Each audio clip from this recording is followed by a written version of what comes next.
Uno,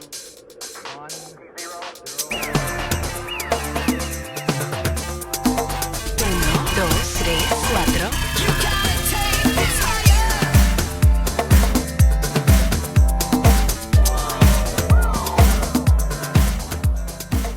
Hi everyone, we're going to start our unit on transformations for Pre-Calc 12. Transformations is really split into two different parts. So sections 2.1 to 2.3 in the Michelson book will take a look more at transformations in terms of the algebra part of it and taking some functions and being able to use some function notation and some composite functions to be able to manipulate it algebraically, whereas sections 2.4 and 2.6 are going to take a look at what we can do with functions graphically, and we're going to expand them and compress them and reflect them and translate them and take the inverse of them. So really, transformations is an extension back from parts of Math 10. And if you think about Math 10, that's when you first learned about domain and range, and that's when you learned about functions and relation, and you wanted to know the difference between a function and a relation. So the first part of this lesson is actually going to be a review from some Math 10, and then we're going to expand upon some ideas from that. Think back to what you remember about the word relation in a math context. And a relation represents a set of ordered pairs that you are able to plot on a graph. And basically, anything that you could possibly put on a graph would represent something that could be expressed as some sort of relation. And so in terms of equations, this could represent all different types of equations. So you could have something like in Math 10 where you learned how to be able to graph a line, and that's an example of a relation.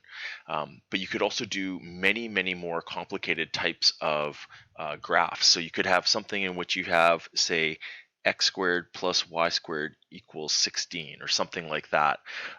Or you could have y equals 2x minus 1 over x plus 3. You'll remember that this last type of graph was really popular in parts of Pre-Calc 11. You're going to see it again in Pre-Calc 12 when we looked at rational functions. But these are all examples where there's some sort of relationship between x and y, but you're not really worried about much more than anything with that. In terms of graph examples, I'll give a couple graph examples. You could have something in which you could have a parabola, but you could also have something like this. You could have a sideways parabola, and that's something that you could plot on an x and a y axis. You could have something where you have, how about it's not a circle, it's a stretched circle, so we're going to call this an ellipse. That would be an example of something that would be a relation. Or you could have something like this, and that's an exponential function, but it also would fall under the class of being a relation. So anything that you could plot, anything that has a relationship between x's and y's is going to fall under this very, very broad category. So besides looking at equations and graph examples, you could also look at ordered pair examples. And ordered pair examples just means that you would have a list of values in the x category and a list of values in the y category, and then there's some sort of connection between them, as you can see in this third example that's listed right there.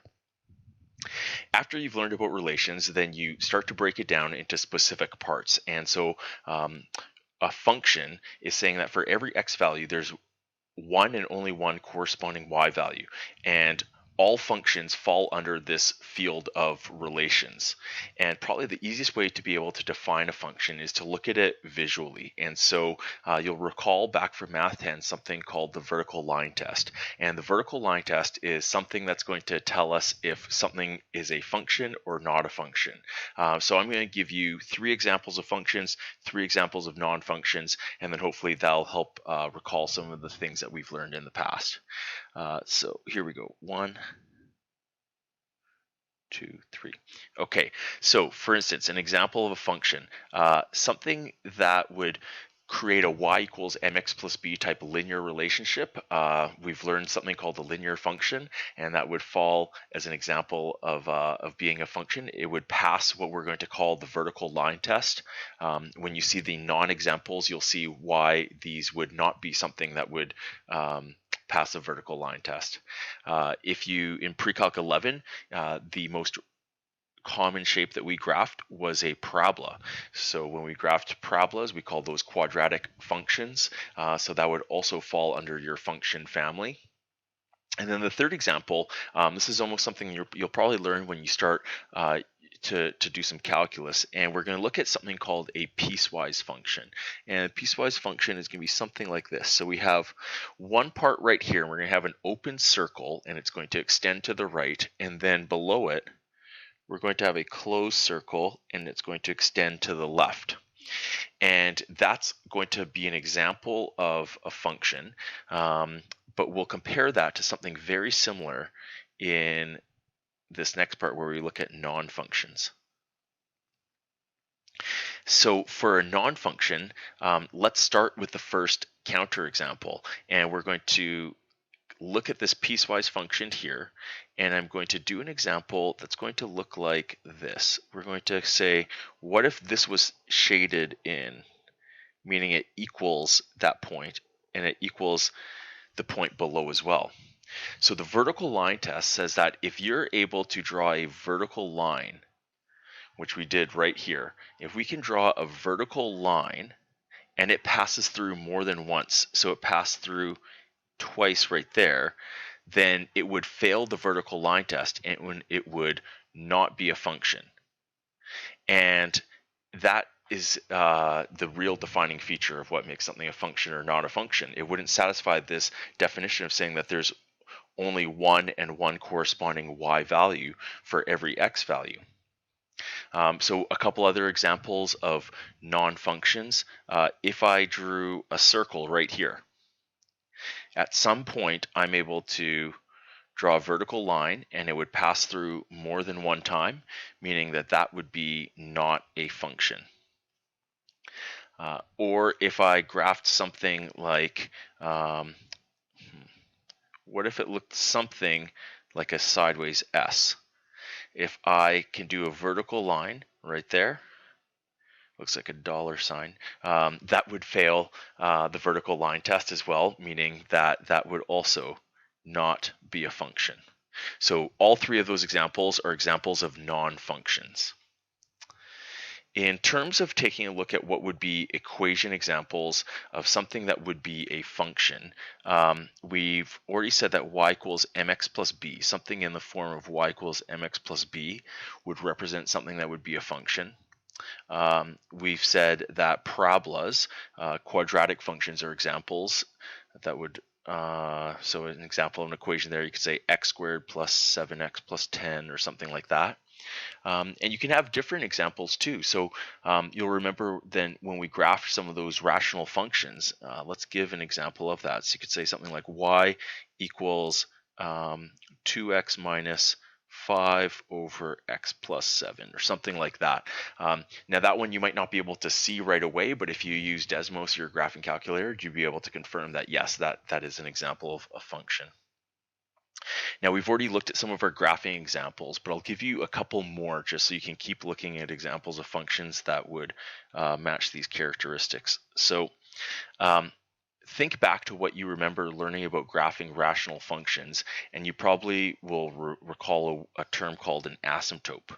And sometimes we had an asymptote that we would represent by a dotted line that was a boundary, saying where you could have some values and where you couldn't have some values.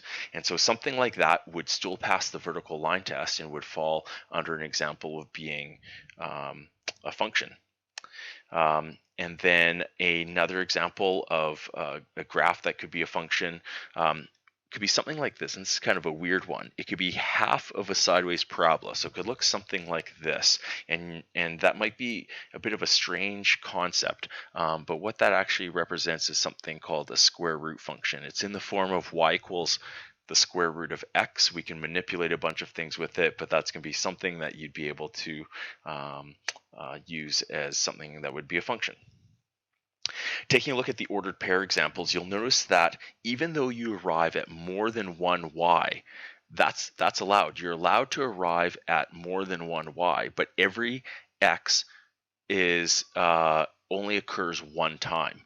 So x1 occurs one time, x2 occurs one time, x3 occurs one time. And so because of that, that represents an example of something that would be a function. If you're concerned about being able to arrive at more than one y, then I just remind you to take a look at the example of the parabola right here. So this parabola has more than one y value. This y value and this y value would have the same height. They're the same value, but yet that still represents something that would be a function. And that's because they're paired with unique x values. Okay, so this is a good time to pause the video and to be able to think of this. This is one of my favorite discussion questions. I might even bring this back up in class just because I think it's something good to think about. It says, give an example of a graph and an equation that is a relation but not a function. So it's going to satisfy the relation characteristic, but it's not going to be classified as something that would be a function. Okay, so the graph example would be something that's going to be fairly straightforward. We've talked about a couple of these examples. So I'll give the example of what we looked at before, where we had something that's going to represent a circle. And if you have something like a circle, then it fails the vertical line test, meaning that it would be an example of a relation, but it's not a function. In terms of coming up with an equation of something like this is going to be a little bit more challenging. So here's a good example to think about. What if we said something like this? If we know that parabolas from pre-calc 11 took the form y equals x squared, or something to do with y equals x squared, what would happen if we reverse that role? Instead of saying y equals x squared, what if we said something like this? What if we said x equals y squared? Okay, so now imagine something like that, and imagine, even if we haven't graphed this, what it would look like if you were to create a table of values for something like that. And so what I mean by that is, think about what would happen if, let's say that you had an x value of 9. So if you had an x value of 9, then what would be the y value that would produce something like that? And you could say, well, the y value in this case could have been something like 3. And then think about this. What if you had the x value of 9 again? And you could say, well, I had a y value of -3, because -3 squared is still going to produce 9. Well, we just created the same x value 2 times, and that goes against our definition of a function. If you were to plot those 2 points and you said, well, I have the point 9, 3 and the point 9, -3, it would fail the vertical line test. You'd be you'd be drawing a vertical line that would pass through 2 points, meaning that it would not be a function. And so because of something like that, we would have to say that this is a good example of saying that is a relation, but it clearly would not be a function. I encourage you to go to Desmos and plot something like this. Plot x equals y squared and see what it looks like, and you'll notice that it's not going to satisfy the characteristics of a function. In fact, if you've switched x and y, instead of looking like a normal parabola, it's going to look like a sideways parabola. So there is one part that's new to pre-calc 12, and this is looking at something called a one-to-one function, and it's a specific type of function.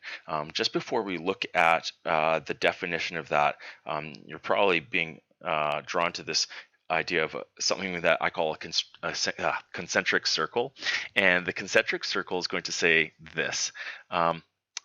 The very broad outside circle is going to represent all relations. But then as we get more and more specific, you can become more and more specific. So inside all relations is something that we'll classify as functions, but then within that, we can classify a one-to-one function. So the definition we're about to look at now is a specific type of function. So within functions, there's something that we're going to refer to as a one-to-one function. As you can see from the definition here, it says a function in which every x value is associated with only one y value, and vice versa. Every y value is only associated with one x value. So an example of an equation that would satisfy something like that could be y equals 3x plus 7. If you have something that makes a graph in the y equals mx plus b form, every x is associated with a unique y. That would counter something like this. So I'm going to give a counter example. If you had something that was a parabola right here, that would be a function, but it is not a one-to-one function. And that's because this and this right here would be the exact same y value, and it's saying that every x value is associated with one y value, and that wouldn't satisfy something like that, because you would be able to have two y values that are identical for something like that. Okay, so that would be not a one-to-one function. If you want a couple more examples of things that are one-to-one functions, what if you had something like this? What if you had y equals 2 to the power of x? Okay, so this is an example of something that we're going to call an exponential function. And if you're to graph an exponential function, it's going to grow very aggressively, but it's going to look something like that. But every x is going to pair up with a unique y. Okay, so those are examples of one-to-one functions, and you'll notice by looking at the ordered pair examples right here, every x goes with a unique y, and every y goes with a unique x. All right, okay, so here's your first test to see how we're doing with this. Which of the following sets of ordered pairs are functions? Let's actually make this more specific. Let's go function. Maybe it's a one-to-one function, or maybe it's specifically just a relation. Okay, so we know that if x ever repeats itself, then it's going to be something that will not be a function. So taking a look at these four right here,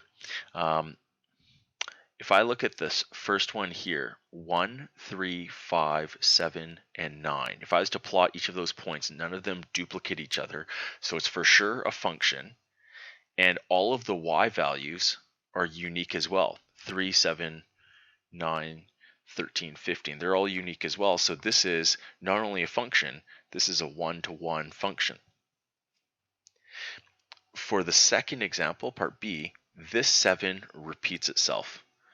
And right once you see that 7 repeats itself, then you know that if you were to plot that, the two x's would double up, meaning it is a relation and it's not a function. For part C, you have a 0, 1, 2, 3, -2, -3, -4. The x's, none of them repeat, so it's for sure a function. But taking a look at this, the 8 repeats itself right here. So because the y value repeats, that was similar to our example with the parabola. So it means that it would be a function, but it's not a one-to-one function. It's just a regular function. And then for part D here, here the 2's repeat. And so because of that, we'll say that is just going to be a relation.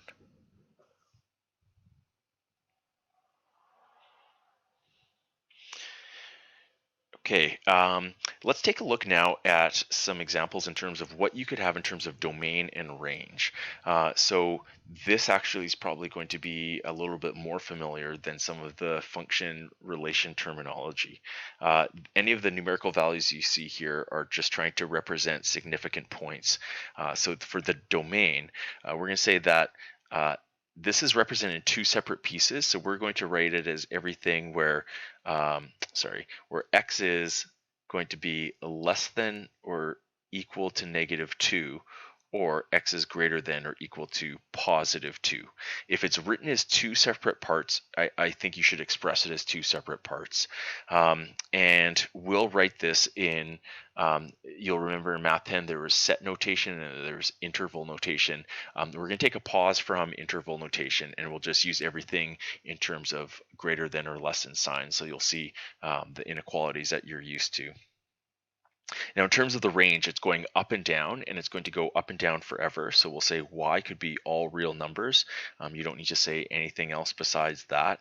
And we might be making the assumption that it's continuing to expand up and down, and that is the case. It's not flattening out in any way. And if you're to look at this, it fails the vertical line test. So right there and right there, that's an example of where it fails the vertical line test. So that is not a function. Okay, so because this is going to be something that's fairly familiar to you, I would pause the video right now, and then I would work on the next parts and see if you could come up with the exact same solutions that we have. And so work on parts B all the way through to H and see if we match up with the same solutions. Okay, so part B, yes, that is a function, and the x values are everything from -5 to 3. And the best way to write this is one continuous part. So we're just going to write it as one continuous part. And if you write the smaller value here, and then you write the larger value here, then you can always have your inequality signs pointing that way. The circle's closed, so you know you have equal to signs there. And for the y values, it's everything from -4 to 5. Part C, this is a function. It's a parabola and has a minimum value at -3. It's going to go forever to the left and forever to the right, and it's going to be everything greater than or equal to -3. Part D, this fails the vertical line test. And so because of something like that, you're going to say that no, that's not a function. And the domain, though, it's a bit of a strange one. It's going to go forever to the left, forever to the right. So x is all real numbers, and then y is going to go up and down forever. So y is all real numbers as well. Okay, for part E, Part E, in terms of the definition of a vertical line, to see if it passes the vertical line test, it is a vertical line, so it's definitely not a function. And it goes up and down forever, but it's stuck with an x value of 4. So x equals 4 would be our domain. And for the range, we're going to say y is all real numbers, the element of all real numbers. For part F, yes, that is a function. It goes to the left and to the right forever. So we'll say x is all real numbers, but y is stuck at saying y equals -5. Okay, and then for part G and for part H right here, we have that shape of an ellipse again.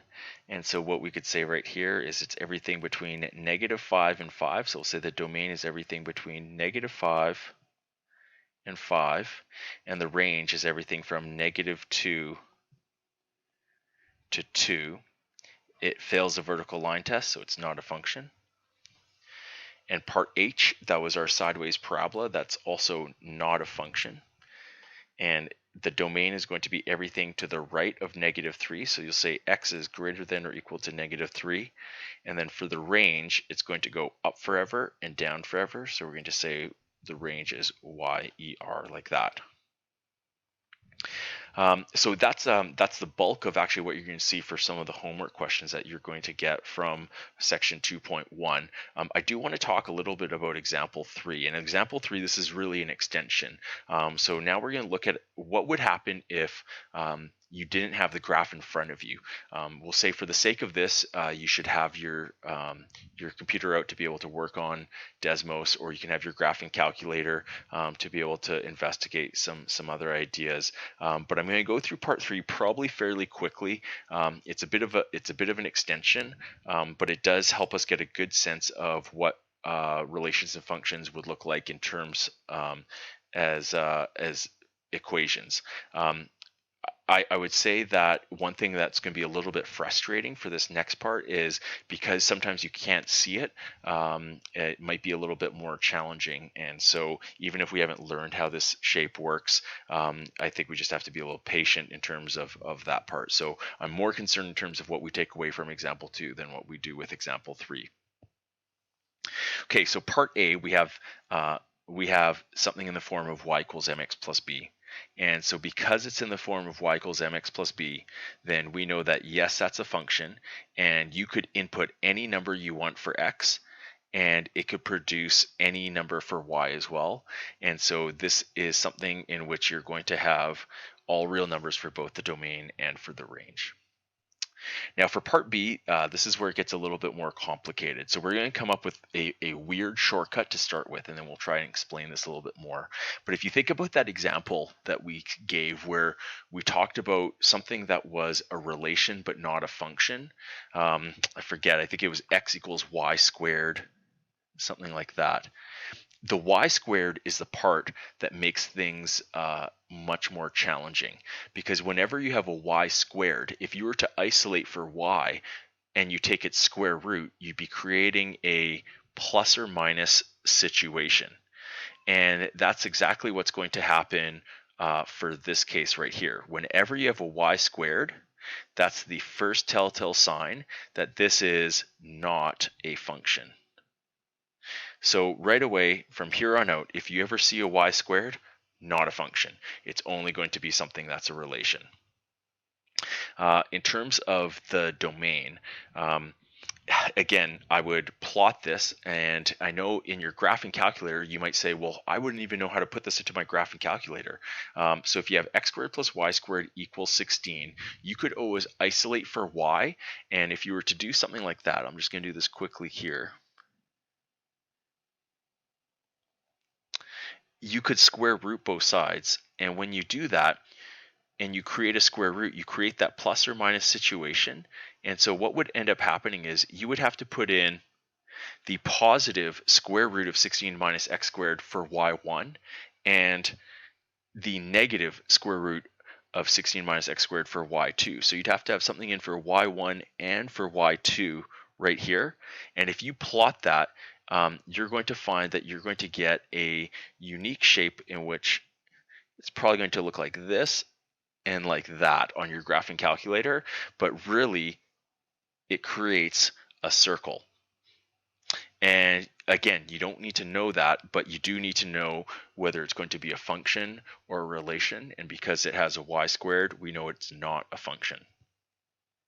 In terms of the domain, if I put in a value for x squared right here, if I put in a value of something like 4, I could never put in a number bigger than 4 because the right side is only equal to 16.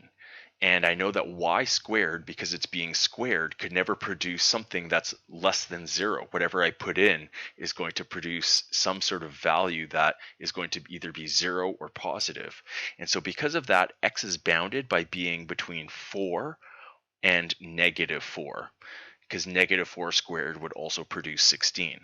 So the domain for this is everything between negative 4 and 4. And then the range would be everything between negative 4 and 4, and it is not a function. It's definitely a strange concept. I'm sure 4 or 5 of you are going to say, hey, I followed you in the lesson, but I did not understand 3b, and that's fair enough. We can talk about it a little bit more in class. Part C, this is going to represent a parabola, and it's a parabola that's been pushed up 4. We would have a y-intercept at 0, 4 right there. And so the domain is going to be x's all real numbers, and the range is everything greater than or equal to 4. And yes, it is a function. Now for some of these next parts here, I think I got a little bit of a formatting issue. So I'm just going to change something right here. So here's part D right there. We'll say part E is going to be this guy. And then part F looks like it's this 1 over y equals 1 over x plus 3, like like that. Okay, so for part D, we see that y squared right away. That's bad, so we know that that is not a function. It's a relation only. It's going to represent that sideways parabola because we have a single y squared matching up with this x right here. And I would again say go to Desmos, plot it, and see what would end up happening with it. And this is actually part of what you're going to start to learn in your conics section in terms of what something like this would look like. Think about what you have here in terms of what numbers you think you could put in for X and what numbers you think that you could put in for Y. And why don't you pause right here and try and make a prediction and then just do a check by taking a look at Desmos to see what would end up happening from it. When you look at your solutions for X and what you could possibly have for X, we know that because Y squared is a squared value, the smallest Y squared could ever be is 0. But I have to add 4 to that. And because of that, we're going to say that that means that X will only be allowed to be something that's greater than or equal to 4, no matter what. Because whatever number I put in for Y, if I add 4 to it, I'll never get something less than 4. For the range, you could put in a bunch of numbers for X, and you could end up producing anything you want for Y. There's no restrictions on here, so we're going to say the range is going to be YER. You could again, I would check it on a graph, but there's nothing that Y could not be. Okay, so for part E, let's take a look at these guys now. A square root function. Now there's no plus or minus in front of there, but we're going to say that for something like this, the domain is going to be anything greater than 0 because you can't have a negative, in terms of real numbers, you can't have a negative value underneath the square root. And then for the range, whatever this is going to be something positive. So it's going to be greater than 0. And yes, that is a function. For part F right here, when we take a look at our function, our rational functions that we had learned, we know that the domain right here, x can't equal -3. And something like that would be one of those non-permissible values. You'd actually have a vertical asymptote at x equals -3. And then for the range, you could say, well, by looking at the range, you had these different asymptote rules where you could say, if I have 0 x's on the top and I have 1 x on the bottom and I divide their coefficients by each other, then I would get a range of y equals, I would have a horizontal asymptote at y equals 0. So I could never ever produce a 0 right there. Again, if that seems like something that's really new or something where you're like, I don't know if I've ever learned that, I wouldn't worry about this. Treat example 3 here as more of an extension. And yes, it is a function because it's a rational function. Okay, and then finally right here we have 4 examples that all build upon one another. So these are looking at different types of square root functions. Right here we know that 2x plus 5 has to be greater than or equal to 0. So x, we'll say that our x value has to be greater than or equal to -2/5. And our y value is going to be greater than or equal to 0 because y equals this part on the right. And that part on the right can't be something that's negative because it's a square root. That is a function. And then how we build on that is each of these next 3 parts, I'm just going to help you out and say that, yes, they are functions. You can put them in the graphing calculator, Desmos. But in terms of some restrictions that we have right here, you could say this. For right here, x still has to be greater than or equal to -5/2. But it can't equal -5/2. Because if it equaled -5/2, you would produce 0 on the bottom.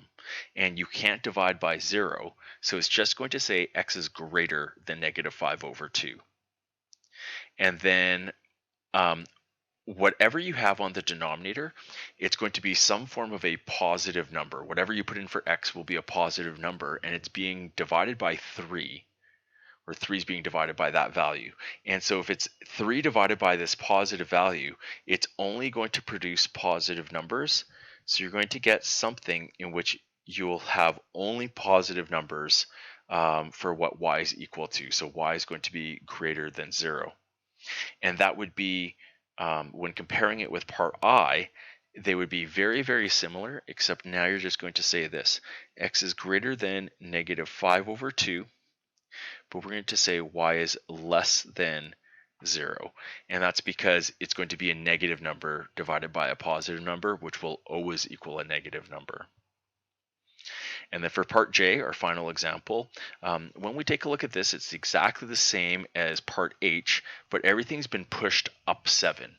And so if we have something where we're going to push up 7, then what you could say is this: our domain will still be exactly the same, but because we're pushing up and down, that affects the y values. And so then the y values would be this: if it used to be that y was greater than 0, here we can now say y will be greater than 7, because whatever answer you get, you have to go up 7 a little bit more. Okay, so again, example 3 is it's a bit of a doozy, but I think that when you work on the homework questions, you're going to say, hey, that was actually a pretty straightforward lesson. I understand everything from the homework for questions 2, A to D, and number 3. You might say, if you start looking at some of the questions beyond A to D for number 2, there might be a couple errors in the back, so I would stick just with A to D for that example. All right, that's it for today. Thanks.